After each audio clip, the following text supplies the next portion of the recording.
Selamat pagi, Bapak Ibu Saudara yang dikasihi Tuhan Yesus Kristus. Apa kabar? Semoga kita semua dalam keadaan sehat dan bahagia. Kita patut bersyukur kalau pagi ini kita dapat melaksanakan ibadah online Minggu 1 November 2020 yang akan dilayani oleh Pendeta Luisia. Mohon perhatian bagi pokok warta minggu ini. Yang pertama mengenai pertemuan LAI atau Lembaga Alkitab Indonesia dengan Jemaat GKI Pondok Indah. Majelis Jemaat GKI Pondok Indah akan menyelenggarakan pertemuan Lembaga Alkitab Indonesia dengan Jemaat GKI Pondok Indah pada hari Sabtu 14 November 2020 pukul 17 WIB melalui aplikasi Zoom via Zoom Meeting ID 861 4745 4113 dan passcode Alkitab. Dimohon partisipasi Jemaat GKI Pondok Indah. Dan yang kedua mengenai info di Kesra Gota GKIPI tahun ajaran 2020-2021. Terima kasih atas partisipasi donatur, jemaat, dan simpatisan GKI Pondok Indah untuk bantuan dana Gota yang telah disalurkan. Partisipasi bantuan dana Gota tetap dapat ditransfer ke rekening bank atas nama GKI Pondok Indah dengan nomor di Bank Mandiri 101 00 8833 8825 atau di BCA dengan nomor 237 4477 888 dan di CIMB Niaga 800 12198 9500 dengan menambahkan di akhir nominal digit angka 88 untuk dana Gota. Demikianlah pokok warta minggu ini. Warta selengkapnya dapat dibaca dalam e-warta melalui WhatsApp GKI Pondok Indah, website gkipi.org, serta aplikasi Android dan iOS GKIPI. Dan ikuti juga akun Instagram GKIPI. Mari kita bersaat teduh sebelum kita memulai ibadah.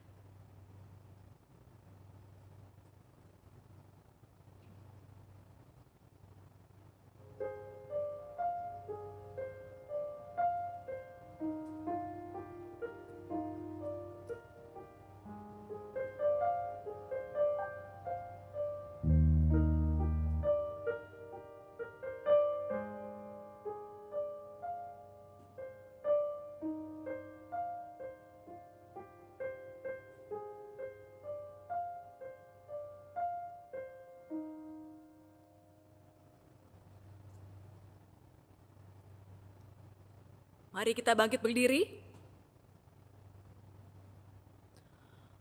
Waktu bergulir begitu cepat. Tuhan menyapa kita untuk berhenti sejenak. Bukalah hatimu untuk mendengar Tuhan bersabda.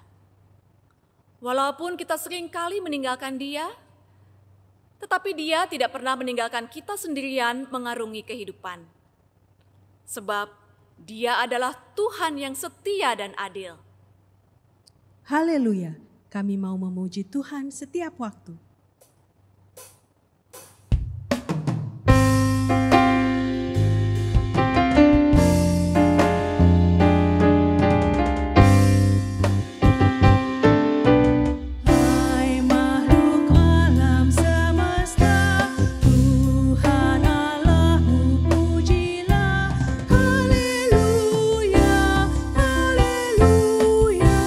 Surya perkasa dan terang.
Kebaktian minggu ini berlangsung dalam nama Allah Trinitas yang merawati kehidupan dalam keadilan dan kebenaran dari awal sampai akhir.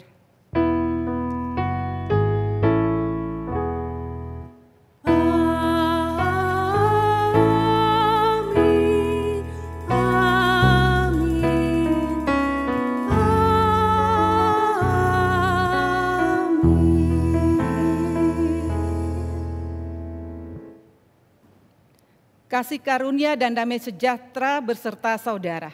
Dan beserta saudara juga.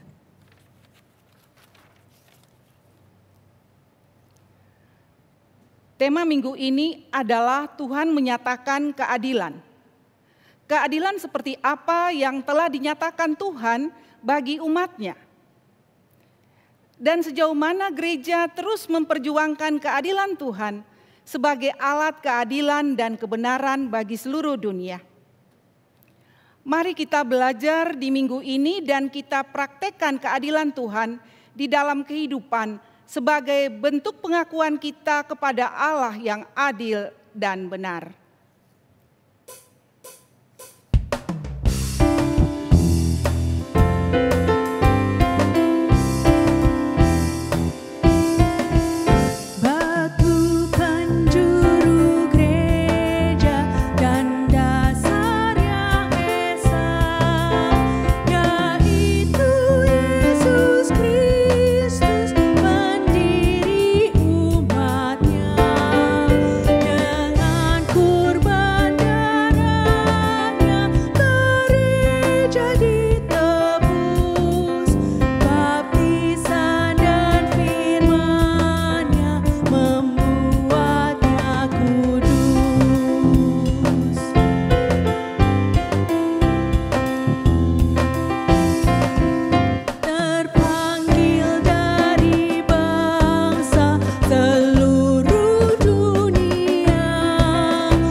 Allah menghakimi dunia sebagai hakim yang adil.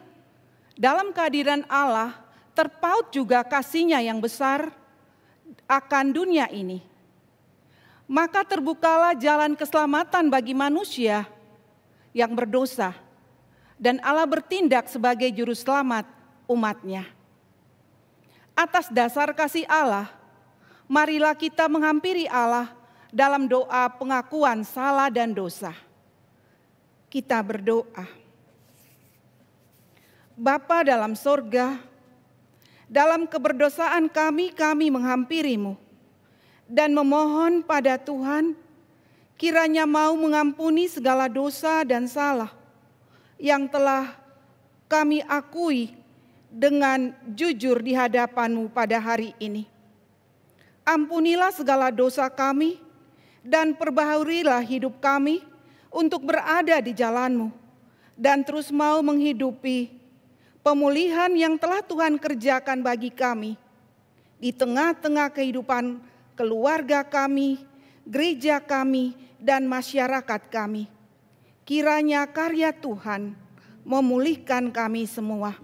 Di dalam nama Yesus kami mohon. Amin.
bagi setiap orang yang telah mengaku dosanya sungguh-sungguh di hadapan Allah, dengarlah firman Tuhan.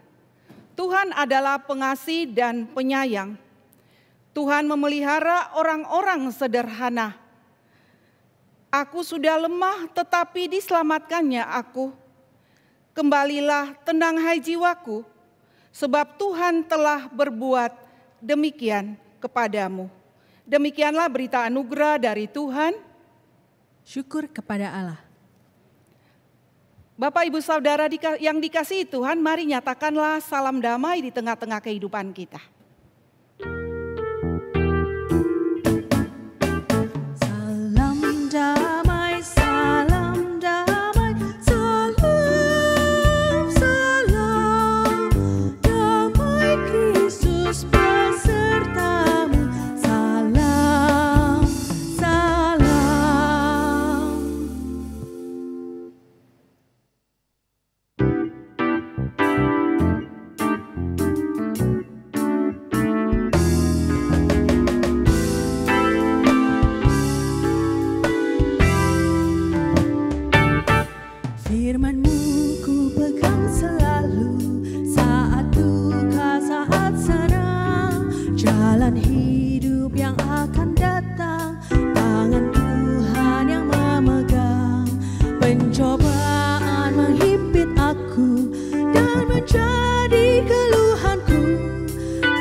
Dan Yesus pun berkata,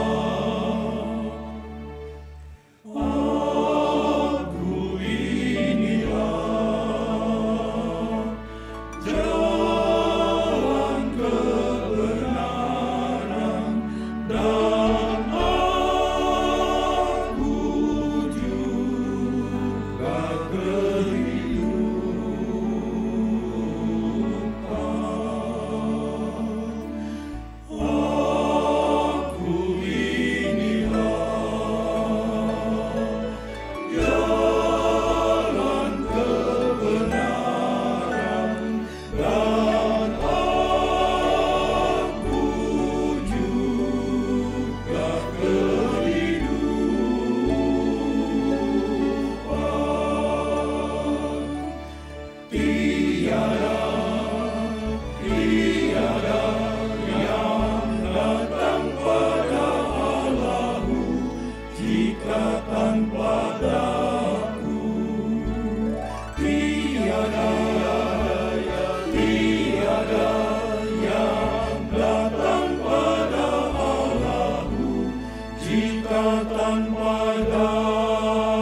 Yesus pun berkata,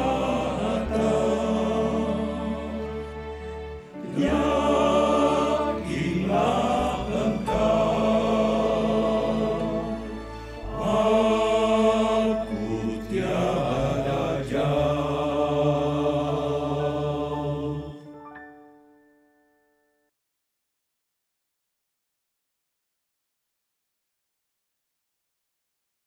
Kita berdoa sebelum membaca firman Tuhan. Ya Tuhan Allah sumber kebenaran dalam hidup kami, saat ini kami mohon Tuhan menolong kami menyiapkan hati bagi firman yang akan kami beritakan dan dengarkan.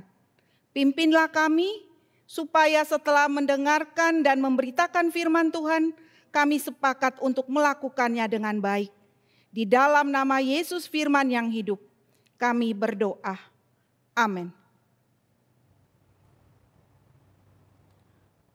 Bacaan pertama diambil dari kitab Mika 3 ayat 5 sampai 12. Beginilah firman Tuhan terhadap para nabi yang menyesatkan bangsaku, yang apabila mereka mendapat sesuatu untuk dikunyah, maka mereka menyerukan damai. Tetapi terhadap orang yang tidak memberi sesuatu ke dalam mulut mereka, maka mereka menyatakan perang. Sebab itu, hari akan menjadi malam bagimu tanpa penglihatan, dan menjadi gelap bagimu tanpa tenungan. Matahari akan terbenam bagi para nabi itu, dan hari menjadi hitam suram bagi mereka. Para pelihat akan mendapat malu, dan tukang-tukang tenung akan tersipu-sipu. Mereka sekalian akan menutupi mukanya, sebab tidak ada jawab daripada Allah. Tetapi aku ini penuh dengan kekuatan, dengan roh Tuhan, dengan keadilan dan keperkasaan, untuk memberitakan kepada Yakub pelanggarannya dan kepada Israel dosanya. Baiklah, dengarkan ini, hai para kepala kaum Yakub dan para pemimpin kaum Israel. Hai kamu yang muak terhadap keadilan dan yang membengkokkan dengan segala yang lurus. Hai kamu yang mendirikan Sion dengan darah dan Yerusalem dengan kelaliman. Para kepalanya memutuskan hukum karena suap, dan para imamnya memberi pengajaran karena bayaran. Para nabinya menenung karena uang, padahal mereka bersandar kepada Tuhan dengan berkata, bukankah Tuhan ada di tengah-tengah kita? Tidak akan datang malapetaka menimpa kita. Sebab itu, oleh karena kamu, maka Sion akan dibajak seperti ladang, dan Yerusalem akan menjadi timbunan puing, dan gunung bait suci akan menjadi bukit yang berhutan. Demikianlah sabda Allah. Syukur kepada Allah.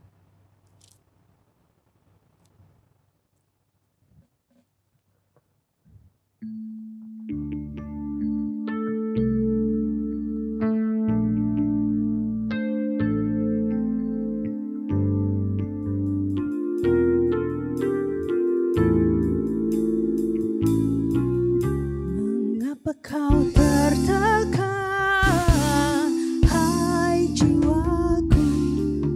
Mengapa kau gelisah dalam diriku? Bersyukurlah kepada Allah, bersyukurlah kepadanya, penolongku, penolongku dan Allahku. Berilah keadilan padaku, ya Allah. Perjuangkanlah perkaraku terhadap kaum tak saleh. Luputkan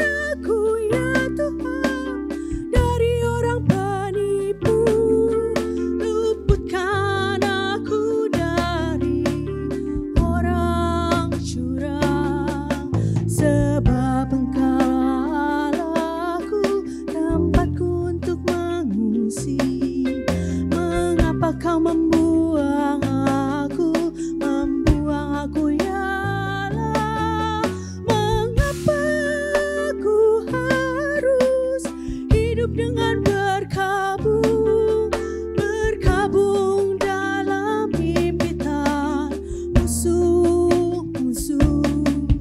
Mengapa kau tertekan, hai jiwaku? Mengapa kau gelisah dalam diriku? Berharaplah kepada Allah, bersyukur lagi kepadanya, penolongku, penolongku dan Allahku. Suruh terangmu datang supaya ku dituntun, dibawa ke gunungmu yang kudus, ke tempat kediamanmu. Maka ku pergi ke mezbah menghadap Engkau Allah, bersyukur dengan kecapi sukacita. Mengapa kau tertekan, hai jiwaku? Mengapa kau gelisah dalam diriku? Berharaplah kepada Allah, bersyukur lagi kepadanya, penolongku, penolongku dan Allahku.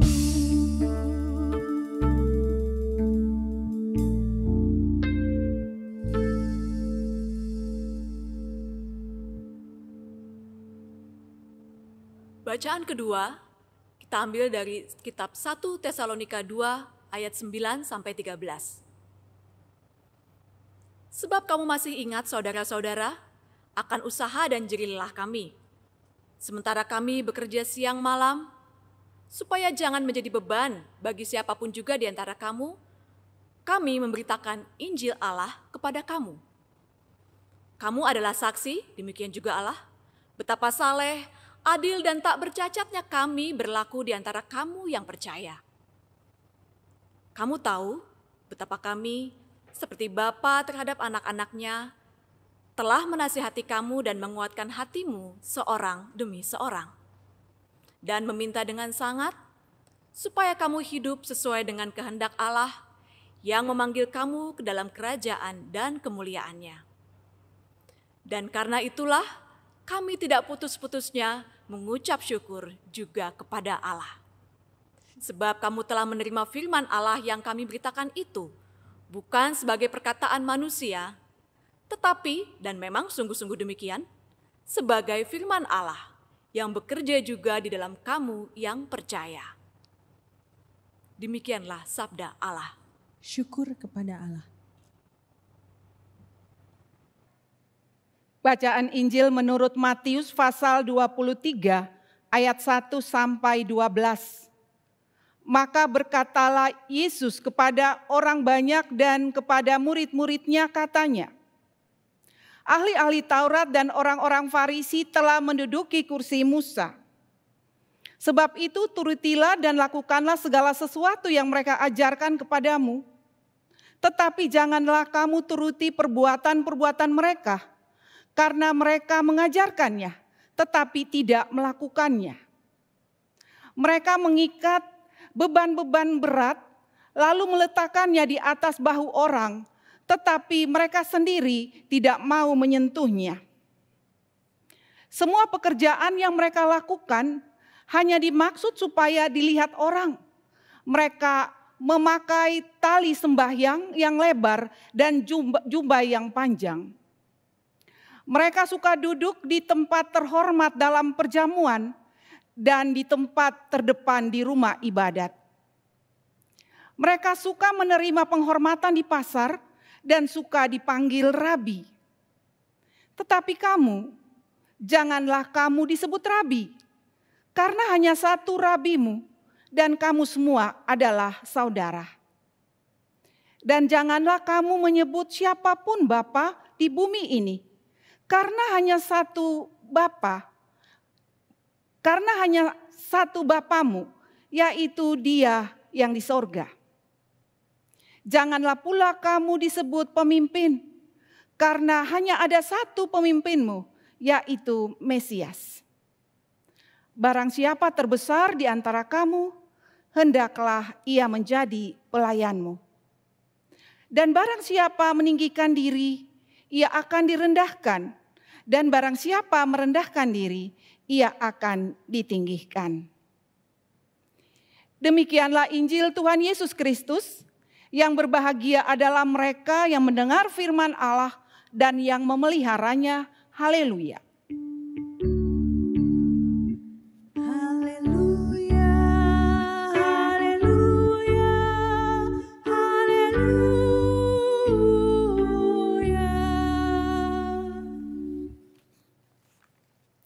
Selamat pagi Bapak Ibu Saudara yang dikasihi oleh Tuhan. Apa kabarnya hari ini? Kiranya hari ini kita semua berada di dalam damai sejahtera dan pemeliharaan Allah. Tema kita pada hari ini berjudul Keadilan Tuhan Dinyatakan. Saya mau memulai dengan sebuah cerita yang diceritakan oleh seorang ahli psikolog perkembangan yang bernama Lawrence Kohlberg. Dia bercerita begini, ada seorang wanita yang mendekati ajalnya karena penyakit kanker. Menurut para dokter, ada satu obat yang bisa digunakan dan bisa menyembuhkan wanita tersebut. Obat itu ditemukan oleh seorang apoteker dan apoteker ini menjual obat tersebut dengan harga yang sangat mahal atau 10 kali lipat dari harga pembuatan obat tersebut. Heinz, nama suami wanita ini, ingin sekali memiliki obat tersebut, tetapi ia tidak memiliki uang yang cukup. Akhirnya Heinz memutuskan untuk bertemu dengan apoteker tersebut. Terjadi tawar-menawar. Heinz ingin memperoleh obat dengan harga murah atau membayar kemudian setelah obat itu digunakan oleh istrinya. Namun sayang sekali apoteker ini tidak bersedia. Heinz menjadi putus asa sekali. Kemudian ia menggedor toko apoteker itu. Ia mencuri obat untuk istrinya. Bapak, Ibu, Saudara-saudari yang dikasihi Tuhan, mana lebih adil? Mencuri obat atau membiarkan seseorang meninggal dalam sakitnya? Menurut saudara, keadilan seperti apa yang harus diterima oleh Heinz setelah ia mencuri obat untuk kesembuhan istrinya? Ya, kita berandai-andai Bapak Ibu Saudara. Kalau keadilan menurut apoteker, mungkin saja Heinz harus dihukum sesuai perbuatannya dan Heinz harus ganti rugi akibat perlakuannya. Sedangkan kalau keadilan di pihak Heinz, mungkin saja baginya keadilan itu memperoleh obat dengan harga semestinya untuk membantu istrinya yang sedang sekarat ini. Cerita Lawrence Kohlberg ini menurut saya hampir sama dengan cerita yang sempat viral pada bulan Agustus yang lalu di Garut. Ada seorang ayah nekat mencuri handphone untuk anaknya belajar online. Karena anaknya yang duduk di kelas SMP tidak dapat belajar karena tidak punya fasilitas itu. Perbedaan ini dengan cerita Heinz tadi, saya melihat dari sisi kemanusiaannya, di mana si korban atau pemilik handphone akhirnya menarik laporan kehilangan pada waktu ia mengetahui kondisi ekonomi pelaku dan tujuan handphone itu digunakan. Bapak, Ibu, Saudara-saudari yang dikasihi oleh Tuhan, berbicara tentang keadilan dalam masyarakat modern atau masyarakat kita, bagaimana memahami yang namanya keadilan. Saya ajak kita melihat Menurut Kamus Besar Bahasa Indonesia atau KBBI, keadilan atau adil adalah sama berat. Tidak berat sebelah, tidak memihak, tidak berpihak kepada yang benar, berpegang pada kebenaran, tidak sewenang-wenang sesuai hukum yang berlaku. Atau adil berarti menerima hukuman sepantasnya atau ganti rugi sesuai dengan kerusakannya. Berdasarkan pengertian keadilan, maka kasus Heinz atau Bapak di Garut yang saya ceritakan di awal harus diproses sesuai hukum. Karena tidak sesuai dengan hukum yang berlaku, perbuatan-perbuatan yang mereka lakukan. Meskipun kita hidup dalam dunia modern, namun saya yakin kita akui bahwa Alkitab tidak pernah usang. Kehidupan Kristen selalu berpedoman pada Alkitab sampai kapanpun. Oleh karena itu berbicara tentang keadilan, saya mengajak kita melihat Alkitab sebagai firman Tuhan yang berlaku dalam kehidupan kita sampai kapanpun.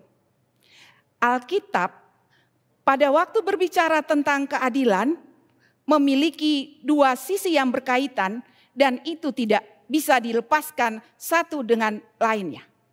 Alkitab berbicara tentang keadilan berarti di sisi yang lain ada hukum Taurat yang diberikan Tuhan untuk melindungi dan mensejahterakan kehidupan manusia atau Israel.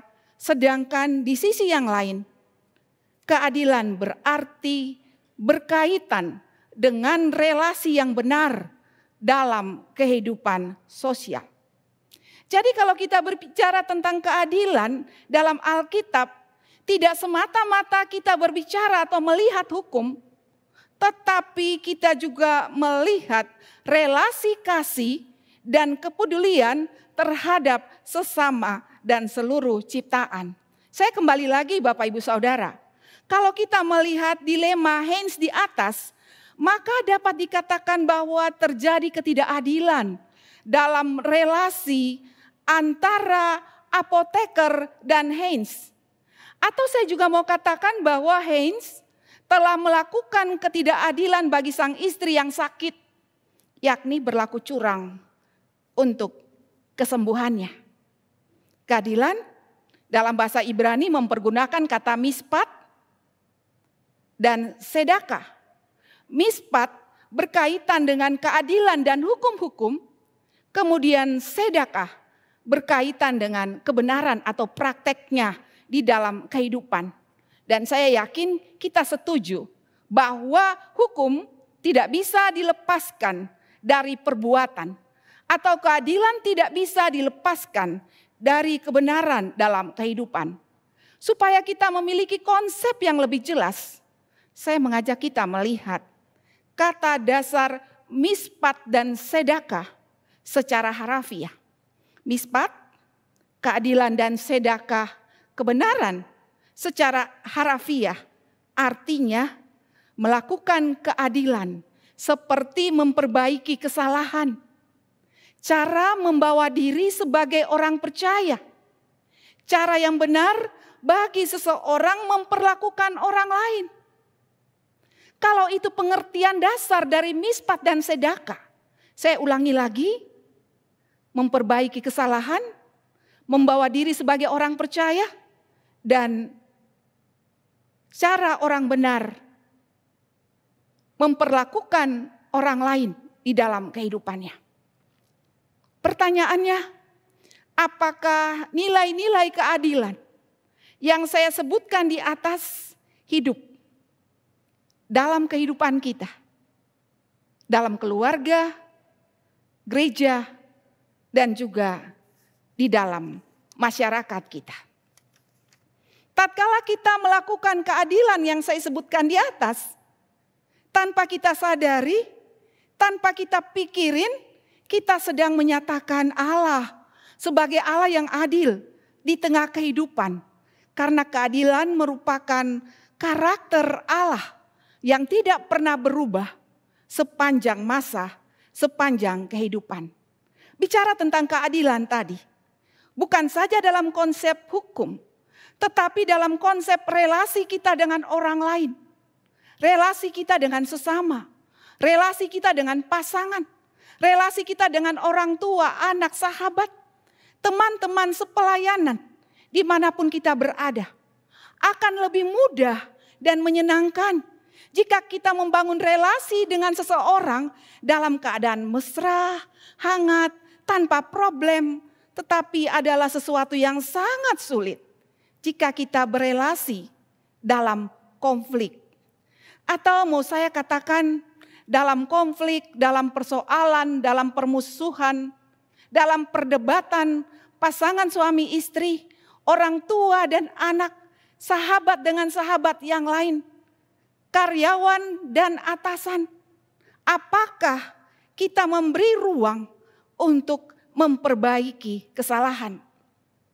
Saya baca berita yang menyatakan bahwa di masa pandemi ini tingkat perceraian sangat tinggi. Bahkan banyak sekali para perempuan menggugat pasangannya untuk bercerai. Saya tidak mengerti apa persoalan dan apa masalahnya. Tetapi lewat mimbar ini saya mau katakan bahwa keadilan yang dikatakan dan dinyatakan Tuhan kepada kita tidaklah berakhir di pengadilan. Tetapi keadilan yang Tuhan nyatakan kepada kita, kita mulai dan mengawali di tengah kehidupan keluarga dengan membuka ruang maaf, saling memperbaiki kesalahan satu dengan yang lainnya. Karena tatkala kita melakukan itu, kita sedang menghadirkan Allah yang Maha Kuasa, Allah yang Maha Adil di dalam kehidupan kita setiap waktu. Keadilan dalam Alkitab merupakan keadaan di mana segala sesuatu benar dan tepat berdasarkan firman Tuhan. Artinya, keadaan yang terjadi dalam kehidupan masyarakat, gereja, dan keluarga harus sesuai dengan keinginan Allah, bukan keinginan kita pribadi. Harus berdasarkan kehendak Allah yang alkitabiah, bukan berdasarkan penafsiran kita sendiri menurut keinginan dan kemauan kita. Kegiatan mempraktekkan keadilan ini merupakan aktivitas memperbaiki kesalahan apapun yang ada di dalam dunia. Karena tidak ada manusia yang sempurna. Semua manusia pernah melakukan kesalahan dan dosa. Bahkan mungkin kesalahan yang berulang-ulang terjadi di dalam kehidupan. Yesus berkata, seberapa banyak seseorang mengampuni orang lain? Sebanyak 70 kali 7 kali. Persoalan keadilan dan kebenaran yang tidak terjadi dalam kehidupan masyarakat. Hal ini merupakan pergumulan dan teguran Yesus kepada orang Farisi dan ahli Taurat dalam Matius pasal 23 pada ayat 1 sampai 12. Yesus berkata bahwa orang Farisi dan ahli Taurat telah menduduki kursi Musa. Artinya secara metafora tentang hak dan otoritas untuk menafsirkan hukum. Tetapi Yesus katakan mereka tidak melakukan di dalam kehidupan mereka sendiri. Ini membuat terjadi kepincangan-kepincangan sosial dalam kehidupan kemasyarakatan. Atau saya mau katakan bahwa muncul iman atau agama yang pincang jika hukum diberitakan tetapi keadilan tidak, kebenaran tidak dilakukan dengan baik. Sebagai ilustrasi, Yesus bercerita dalam sebuah perumpamaan. Yesus bercerita tentang kisah seorang yang kedapatan berbuat zina. Ahli Taurat dan orang Farisi mengambil langkah bahwa orang yang berbuat zina harus dilempar sampai mati. Tetapi Yesus berkata kepada perempuan yang berbuat zina ini, Yesus katakan, pulanglah dan jangan berbuat dosa lagi. Ia diberikan kesempatan untuk memperbaiki kesalahan-kesalahannya. Yesus sedang mengajarkan ahli Taurat dan orang Farisi untuk melihat hukum dengan lebih luas di dalam kehidupan pada saat itu. kehidupan pada saat itu diajak oleh Tuhan. Sehingga orang Farisi dan ahli-ahli Taurat tidak saja melakukan pembunuhan atau persinahan yang dilihat secara eksternal. Tetapi bagaimana mereka melihat secara internal sampai ke dalam hati yang penuh belas kasihan kepada sesama yang lain. Sehingga tatkala seseorang tidak melakukan perbuatan-perbuatan jahat atau perbuatan-perbuatan yang tidak dikehendaki oleh Allah, bukan karena takut terhadap hukum, tetapi karena belas kasihan Allah yang ada di dalam dirinya. Bapak, Ibu, saudara-saudari yang dikasihi oleh Tuhan, setelah kita memahami keadilan dan kebenaran menurut pesan Tuhan untuk kita pada hari ini, yaitu melakukan keadilan dalam hal memperbaiki kesalahan, cara orang benar dalam memperlakukan orang lain dalam rasa kasih dan kepedulian, maka marilah kita menghidupkan keadilan dan kebenaran dalam 3 ranah kehidupan: masyarakat, gereja, dan keluarga. Rasul Paulus telah menunjukkan teladan tersebut kepada jemaat di Tesalonika. Dalam 1 Tesalonika pasal 2 ayat 9 sampai dengan 13. Dalam membangun dan membina relasi, dalam hal menasehati dan menguatkan. Di situ Rasul Paulus katakan relasi yang ia bangun seperti bapa dan anak. Hal menasehati dan menegur memang bukanlah hal yang mudah. Namun akan berbeda jika kita mau melakukannya dalam relasi kekeluargaan yang hangat. Tuhan memberkati kita untuk mau menyatakan keadilan lewat kesempatan kita buka, ruang kita buka untuk orang lain hadir dan kita bersama-sama memberikan cinta kasih dalam pengampunan. Amin.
Jemaat, kami undang untuk berdiri. Marilah kita bersama-sama mengucapkan pengakuan iman kita seturut dengan pengakuan iman rasuli.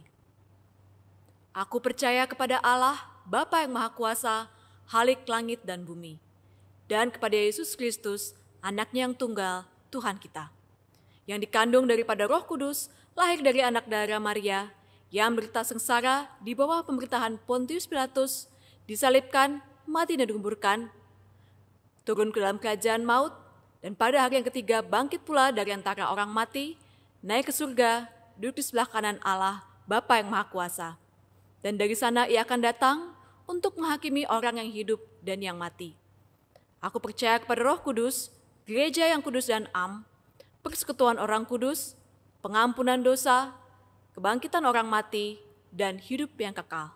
Amin. Marilah kita bersatu di dalam doa syafaat. Ya Allah Bapa dalam sorga, pagi ini kami bersyukur tatkala kami masih diberikan kesempatan bersama-sama dengan orang-orang percaya untuk menyembah Tuhan di dalam kebaktian online. Sebagai gereja dan persekutuan orang percaya, kami juga diajak untuk berdoa kepada setiap orang korban ketidakadilan. Mungkin mereka ada di sekitar kami, ataupun mereka tidak berada di sekitar kami. Mungkin kami mengenal mereka, atau juga kami tidak mengenal mereka. Meskipun demikian kami mau berdoa, kiranya Tuhan menolong setiap orang yang sedang berproses dalam keadilan dan kebenaran. Kiranya keadilan dan kebenaran Tuhan menjumpai mereka. Kami berdoa bagi saudara-saudari kami yang sedang berada di rutan, di LP, di rumah sakit, klinik, di pinggir-pinggir jalan, yang sedang bergumul dalam keadilan sosial, yang merasakan ketidakadilan di sepanjang kehidupan mereka. Kami berdoa biarlah Tuhan berikan mereka pengharapan. Kami berdoa biarlah Tuhan menolong kami yang telah mempelajari, yang telah memberitakan, yang telah mengajarkan tentang keadilan dan kebenaran, supaya kami mampu melakukan dengan baik di tengah-tengah kehidupan kami. Kami juga berdoa bagi keluarga-keluarga yang berada di dalam berbagai macam konflik, yang sedang mencari keadilan dan kebenaran. Kiranya Tuhan juga datang dalam kehidupan mereka. Tuhan juga menolong mereka sehingga mereka juga memahami dan mengerti makna keadilan yang sebenarnya di dalam kehidupan berkeluarga, berumah tangga, dan juga dalam kehidupan bergereja dan bermasyarakat. Kami minta dipimpin selalu oleh Tuhan, supaya tatkala kami berbicara, kami juga diingatkan oleh Allah untuk mampu melakukannya. Kami juga berdoa bagi para pekerja, buruh, karyawan, orang-orang yang mencari pekerjaan, di PHK, dirumahkan, di masa pandemi ini. Mereka yang juga mencari keadilan. Biarlah Tuhan menghampiri mereka dengan kasih-Mu dan menyatakan kasih-Mu dalam hidup mereka. Pimpin kami juga sebagai orang-orang yang telah memberitakan, mengajarkan kebenaran tentang keadilan dan kebenaran, mampu melakukannya dan mampu mempraktekkannya di dalam kehidupan bersama. Kami berdoa juga bagi kehidupan bangsa dan negara. Kami serahkan para pemimpin dan jajarannya ke dalam tangan kuasa Tuhan, baik sipil, militer. Biarlah dipimpin selalu oleh Allah untuk dapat mewujudkan keadilan dan kebenaran Allah bagi seluruh bangsa ini. Berikanlah hati kami terbuka kepada Tuhan, supaya kami dapat mendengar dengan jelas apa yang Tuhan sampaikan bagi kami di hari ini, lewat firman yang kami beritakan dan kami dengarkan. Berkatilah kami semua, dan kuasailah kami di dalam nama Yesus Kristus Tuhan, yang telah mengajarkan kami berdoa.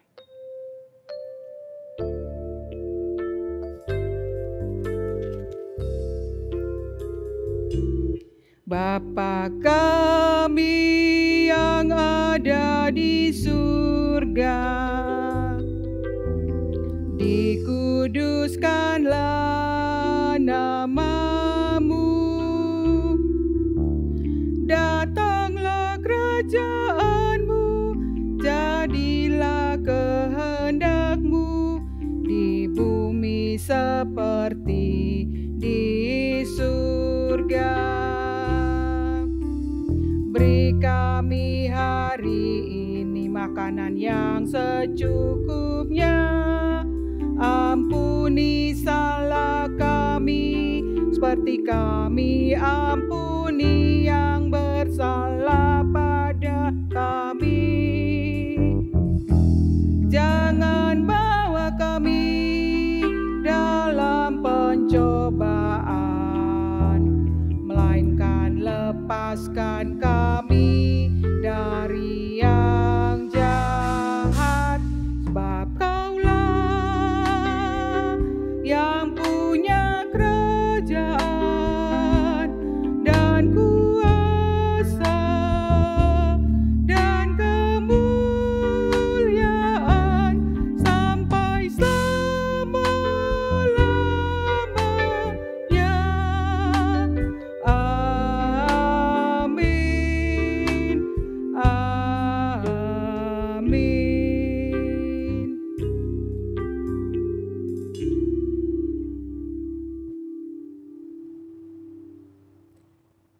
Jemaat yang dikasihi Tuhan, kini tiba saatnya kita untuk mengumpulkan persembahan syukur kita.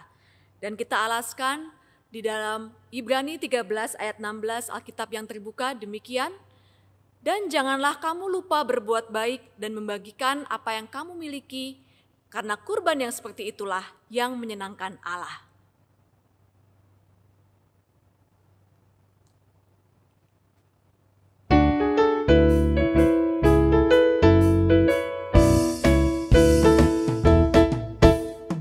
Aku bawa dan berikan persembahanku pada Yesus, pada Tuhan Juru Selamatku.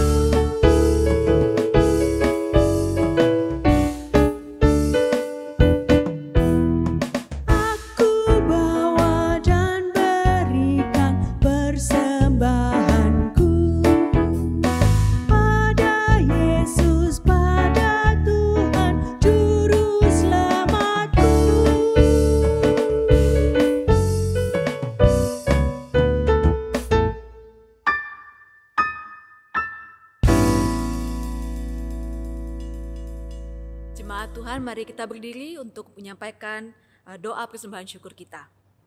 Mari kita berdoa. Tuhan Allah, Sang Welas Asih dan Sang Maha Adil, dalam segala keberadaan kami semua dan sebagaimana adanya kami adalah milik-Mu sepenuhnya. Kini, kiranya Engkau menerima persembahan ini sebagai tanda syukur kami. Pergunakanlah sebagai alat-Mu, sebagai pembawa damai, pembawa keadilan dan sukacita bagi dunia ini. Di dalam nama Tuhan Yesus kami berdoa. Amin.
Arahkanlah tujuan hidupmu dalam terang rencana Tuhan. Kami mengarahkan tujuan hidup kami dalam rencana-Mu Tuhan. Kiranya keadilan yang dipraktekkan dalam hidupmu bergulung-gulung seperti air dan kebenaran seperti sungai yang mengalir. Kini dan selamanya. Terimalah berkat Tuhan. Tuhan memberkati engkau dan melindungi engkau. Tuhan menyinari engkau dengan wajah-Nya dan memberi engkau kasih karunia. Tuhan menghadapkan wajah-Nya kepadamu dan memberi engkau damai sejahtera.